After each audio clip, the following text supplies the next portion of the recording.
discussing a design process that leads to a specific mobile suit from a franchise Mobile Suit Gundam to getting produced in the form of one of the various model kits and grades that exist.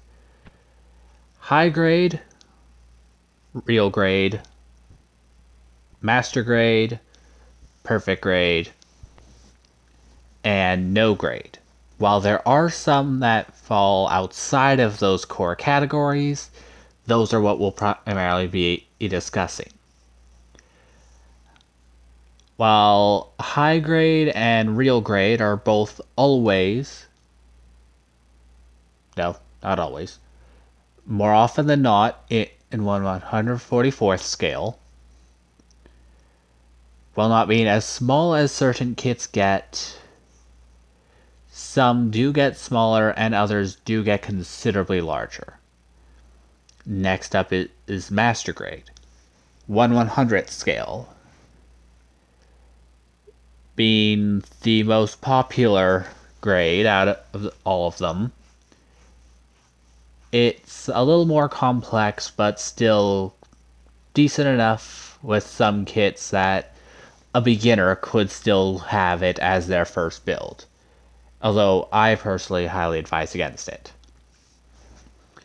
Perfect grade, 1/60th scale, and more often than not, some of the best builds, so long as you're going with some of the newer ones, because older ones have various flaws that are considerably damaging.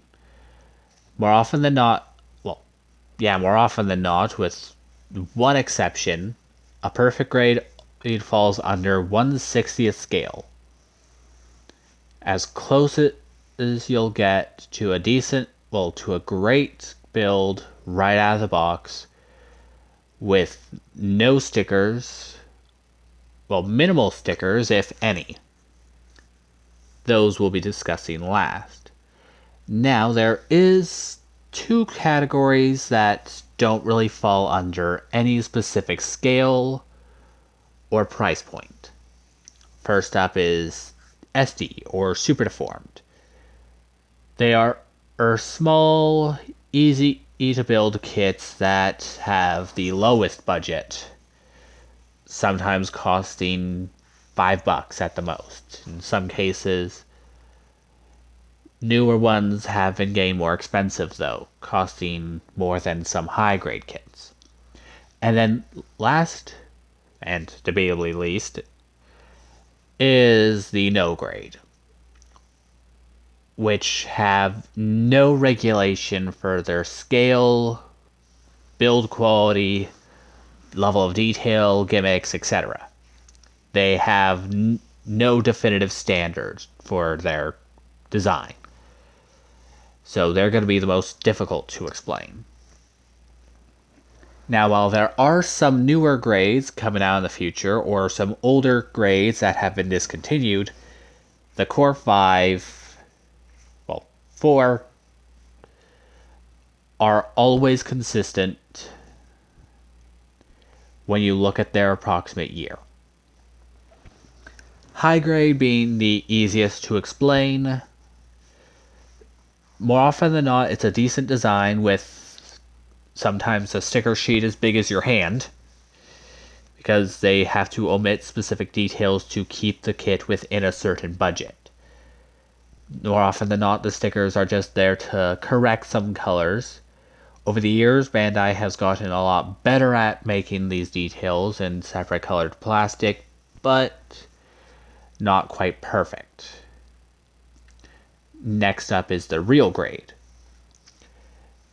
which are the same approximate height as a high grade, even when it comes to the same design, have a full inner frame built into them, and are decked out with the majority of the gimmicks that I'll be explaining it in Master Grade, requiring sometimes no stickers, not even for the eyes. They're the easiest for me personally, but have the smallest parts out of every other grade, even coming complete with small 144th scale pilot figurines to stand beside the unit, which is which are tiny, absolutely minuscule. Next up is the Master Grade. They come with all the features that you would expect to see in a design like the RX-78-2 having an opening cockpit and the escape jet fighter unit being mounted inside the torso being a full build in more cases than others. While they can be varying in quality over the years, more recently they've become much higher in quality. While not being the most complex builds, debatably that goes to real grades and perfect grades, they're still not really recommended for a beginner.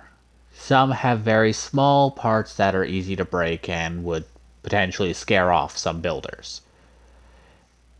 Next up is the perfect grade, as close to being, as the name suggests, as perfect as possible for the technology of the time. Now, because they're so few and far between, sometimes being released once a year, sometimes we don't even get one released in every year, normally around Christmas time. More often than not, recently, we've been getting announcements and releases of Master Grade Verka replacing Perfect Grades as the high-end collector's item for fans all around the world. SD kits are... SD stands for super deformed. In other words, small body, minimal features, relatively large head.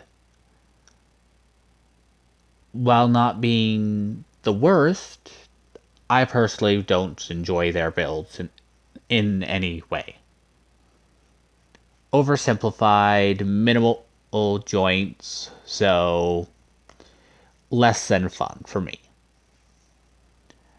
Now for the least fun grade to explain. The no grade. As that name suggests, they don't really fall under a specific category. A no grade is what is not marked under a specific grade, but are still distinct enough from master grades not to be mixed in with them. They have a higher budget than a high grade, and are more often than not in 1/100 scale like master grades, but lack a lot of the features that would really draw you to it. While some units have both a master grade and a no grade, others, like the Gundam Virtue, are only recently getting master grades. Until next year, the Virtue will only have a no grade. Next year, though, there will be one released for master grade. While they still tend to incorporate certain gimmicks and design features that are omitted for the high grade due to budgetary constraints or the constraints of just what they're trying to do. They can have varying levels of quality, even not having a specific scale. More often than not, they're in 1/100th scale, but some are 1/144th, others are on the 60th.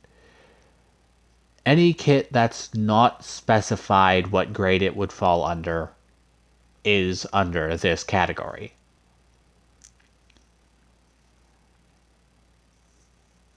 Now, when it comes to picking a specific design,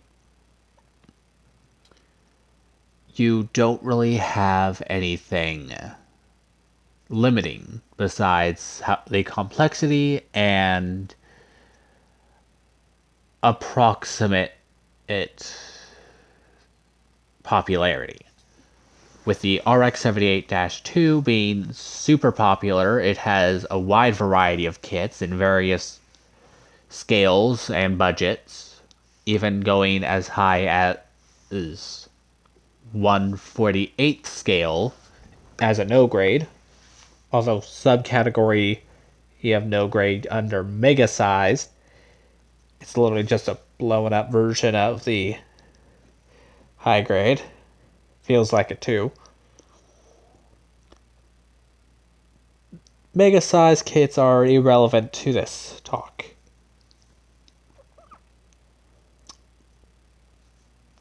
And I do believe that's all the information I can currently give on the differences.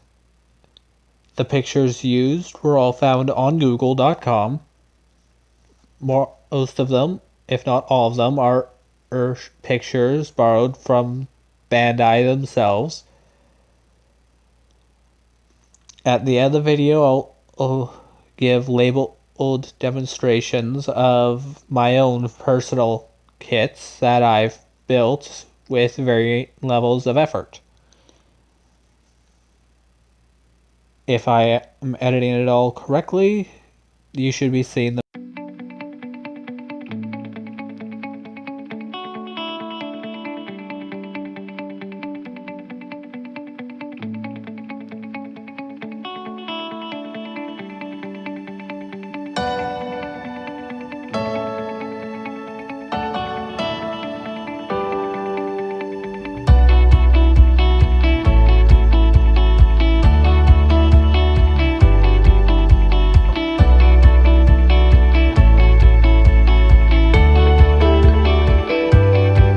now as I speak.